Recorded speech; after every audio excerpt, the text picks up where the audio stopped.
Hi everybody, welcome to Live Blogger. In this tutorial series, we are creating this notes taker application using HTML, CSS and JavaScript. Now in this video, we will write the HTML of our design. So let's get started.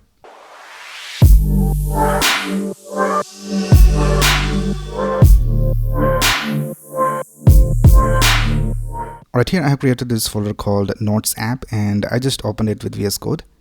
Now let's create the necessary file. So let's create a new file called index.html. Let's create one more file called style.css and let's create one more file called main.js. Now let's go ahead and start with the index.html file. So first of all, you can just type exclamation and press tab and you'll have this basic HTML5 code. Now here in the title, let's type notes, or let's type welcome to notes. And let's link our CSS file over here. So let's type link and press tab. And here in the href, let's type style.css. And the body, let's link our JavaScript file. So let's type script :src and press tab. And here let's type main.js. Alright, now the first thing we will do is we'll create a container division. So let's create a division with the class of container. And in that, the first thing we need to have is the sidebar. So let's create a division with the class of sidebar. Now in this sidebar, we need to have two things. We need to have this sidebar header and then we need to have this notes list. So for the sidebar header, let's create a division with the class of sidebar header. And in the sidebar header, we will have this top section where we have the logo and this icon. So let's create a division with the class of sidebar, or let's type header top. And in this, we'll create an h1 and let's type notes over here. And let's open this in our browser and let's see how it looks. So I have this extension called Live Server installed in VS Code. So once you have this extension installed, you can just right click over here in the HTML file and click on Open with Live Server. And here we can see notes is being displayed. Now we will add this icon using CSS later. Right now, let's go ahead and add this button. So for that, let's go ahead and let's go below this heading and let's type button. And let's give it a class of dark mode button. And we'll also give it an ID of dark mode toggle. And in this button, we need to have this icon that we see over here. So you can just copy this from here and paste it right here. Or you can just Google for this icon. So I'll just show you. So here in Google, you can just type moon emoji and just copy this from here. So let's go back and here we can see we have this icon. The next thing we need to do is we need to create this new note button. So let's go outside this header top and let's create a button. Let's give it an ID of new note and let's give it a class of new note button. And let's type plus new note over here.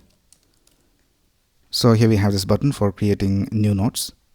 And then after that, we have this list of notes. So let's go outside this sidebar header and let's create a division with the class of notes list. And here we will just display all the notes. So we can just add a comment. All notes will be displayed over here.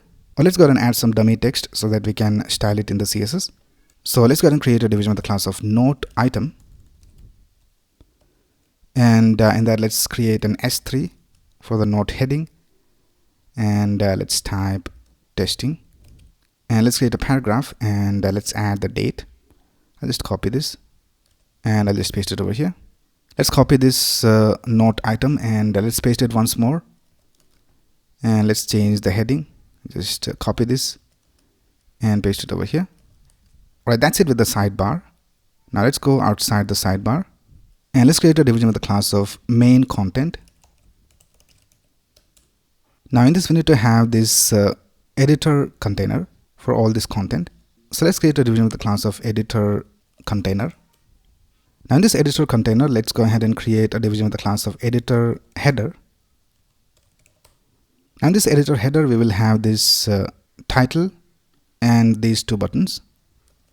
So let's create an input and let's set the type to text. Let's add a class and let's set it to title input. Let's add a placeholder and let's type note title.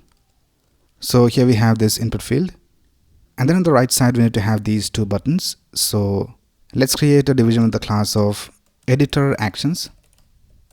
And let's create two buttons over here. So let's create a button and let's give it a class of action button. And let's also give it an ID of save note. And here let's type save. Let's duplicate this, and here we will have the same class, but we'll also add one more class called delete. So we will share most of these styling and just change the color. So here for the ID, let's type delete note, and here on the button, let's type delete. Now let's go outside this editor header, and here let's create a division with the class of editor tabs. And let's create two buttons over here. So these are these two buttons, edit and preview. So let's give it a class of tab btn. And for this one, we will also add a data attribute, data tab, and let's set it to edit for the first one. And let's type edit over here. Now let's duplicate this, and here let's add an active class for one of these so that we can have this different styling. So here we can see we have this different color and this underline when one of these tabs is active. And here let's type preview. And then here in the data tab, let's type preview as well. All right, now we need to add this space for the actual content. So let's go outside this editor tabs, and let's create a division with the class of editor content. And in this we'll have a text area, and let's set the ID to note content. And let's also add a placeholder, and let's type write your note here. Let's also add markdown supported. Now this is for this edit tab. Now for the preview tab, let's create one more division. So here let's go outside this text area. Let's create a division with the class of preview content. And that's basically it with the HTML of our notes taking application. So this is how it looks right now. Now in the next video, we will start making it look like this using CSS. So that's basically it for this video. If you have any doubts, you can ask in the comments below. And if you like this video, please click on the like button and subscribe to this channel to get the latest video updates. Thanks a lot for watching. Have a nice day.